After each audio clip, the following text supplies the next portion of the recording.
Hello people, I am Sky Demolisher and welcome back for another From the Collection Fridays, the series where I take things from my collection and show it to you, my viewers. And I figured with the recent release of Alien Romulus it might be a good time to cover this particular board game from my collection, and that is Alien Fate of the Nostromo. Now this takes place in the first film, Alien, aboard the Nostromo itself. I just have like the top of the box here sort of thing. It's sort of like a cooperative, I guess like cooperative adventure type game. It does have miniatures, so you get, I don't know how well this stuff, I have to adjust my viewfinder. There we go. You have a xenomorph there.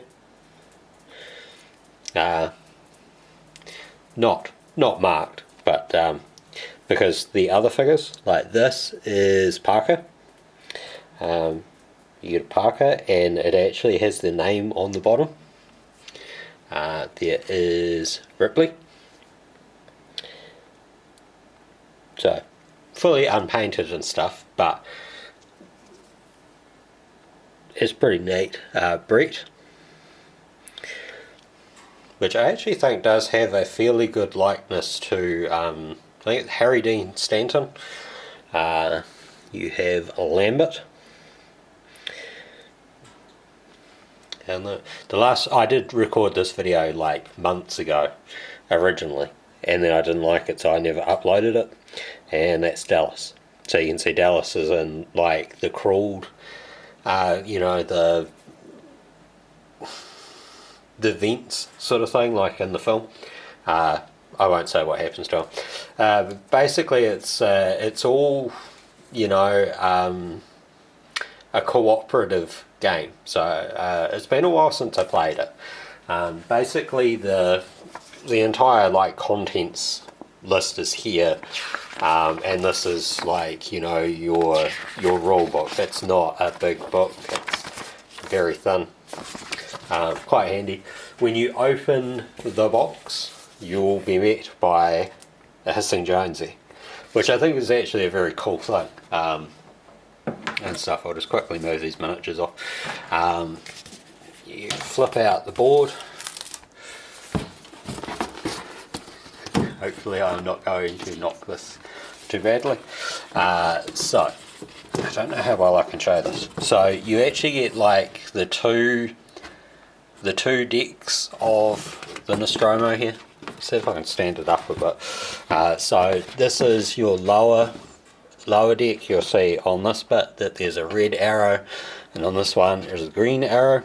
Hopefully if I can do this bit. The green arrow comes in this one, so that's how you go between the decks. The red arrow is up here. That's how you go between the decks. You choose at the start, like what characters you want to take. You get like your own little character card there. So there's Brett. It says how many action points that your character will have. So Brett's got 3, Dallas has 5. Dallas has no special ability, but everyone else does. So for Brett it's around scrap. Dallas, like I said, nothing. Parker, you can add scrap to your inventory from the scrap pile. And Lambert, you can spend an action to look at the top card in the counter deck. Very handy. She gets 4. I think, yeah, Dallas has the most at 5. Then Parker, Lambert and Ripley all have 4, and Brett only has 3. I don't think I covered Ripley. Ripley has a spend an action, move another crew member 1 space. So, all of the cards have the same thing. There's 1 slot for coolant, and then you get 3 slots that you can fill with your, your inventory sort of thing. So you get little scrap icons like this, and so many of them you can transfer, and you'll get like a flashlight, the motion tracker.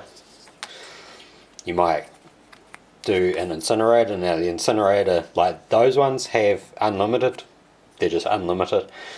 Incinerator only has 2, so once you've used it once, you flip it to the 1.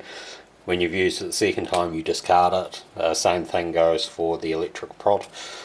And there is a cat carrier. You need the cat carrier in order to capture Jonesy. Like, you'll have little conceal tokens like this on the board. It tells you how to do it, sort of thing, and it will come with that, which is all clear, sort of thing. This, which is the alien, so you'll like automatically move the alien to that slot, and you'll have like 3 points of fear on the tracker. Which, if I flick the board open again, just here. So crew morale, if you've only got 3 players or 3 crew members, you start here. So you've got 4 less spaces than a crew of 4 to 5. And every time, you know, like if it says 3, I'm pretty sure you lose 3 on this, and then you'll move your character away from the alien. You can use, I think it's the motion tracker, to check rooms before you actually go in, so you can flip those tokens, you won't see them. You've got an encounters deck, so like you'll say move your character, do everything there, so like the not that I'm going to go through the whole game for you, but basically like every action is a point. So you've got the, say, Ripley here, 4 action points. You could spend, say, 2 points to move yourself, 1 point to you know, like do something else, and then use your last point to move another character 1 space, which is quite handy for certain things. Then after you've done that, you pick up a card from the encounter deck. So when you've got like Lambert, you could spend a point for her special ability. You'd look at the top card, so that's this one, the Quiet Docking Bay. So it tells you sort of what to do. The 1 is how the alien moves. Alien will also always move towards the closest player, sort of thing. If there's 2 players equidistant, you just choose which one. If the alien actually encounters you, it does like two things of fear. You all win or lose as a team, so that's what that tracker is for. This means that you'd put 2 scrap into the docking bay and 1 conceal token if you don't have the conceal token. Now, if, say, that was the top card, you could choose with Lambert's thing to put it on the bottom of the deck, and then you won't use it. But if you did pull, say, the alien stalk card, the alien can move 3 spaces, will do 3 lots of fear if they encounter you, sort of thing. And there are like cards in the deck that will put those encounters back. There is a more like advanced version of the game where you have Ash as well. So Ash is just a standee in this. When you start, I think it's been a while. I can't remember if it's I think 2 or 3 of these. It depends. I think you get so many objectives based on how many characters you're taking, sort of thing. So like on this, it's the bring an electric prod to the galley. That just means that you would need to get enough scrap to construct an electric prod, and then once you've constructed it, you need to take it to the galley, and then that's complete. And then say this was also one of your missions, bring a grapple gun to the garage. So again, collect scrap, create the grapple gun, and take it to the garage, and then that's done. Once those missions are like over, say you only had those 2, you then get to your final mission. And the final mission cards, you only have like 1 of these. They have different sort of things. So just the top one there, we're going to blow up the ship. You must place all discarded coolant canisters into the equipment storage. The active crew member takes the self-destruct tracker and places 4 countdown tokens on it. At the start of the crew member's turn, 1 token from the self-destruct tracker gets taken off, sort of thing. Defeat. If the crew member with the self-destruct tracker starts their turn with 4 tokens, the Nostromo and her crew are destroyed. Victory. All crew members must assemble at the airlock with 1 coolant canister and 1 scrap each. So, you know, there's objectives that you need to complete in order to finish the game. I have played this with like purely solo, and I've played it with people, and yeah, they've quite enjoyed it. But it really works well if you work with people that are like keen on playing as a team and not being selfish, sort of thing. So you need to sort of strategize and stuff.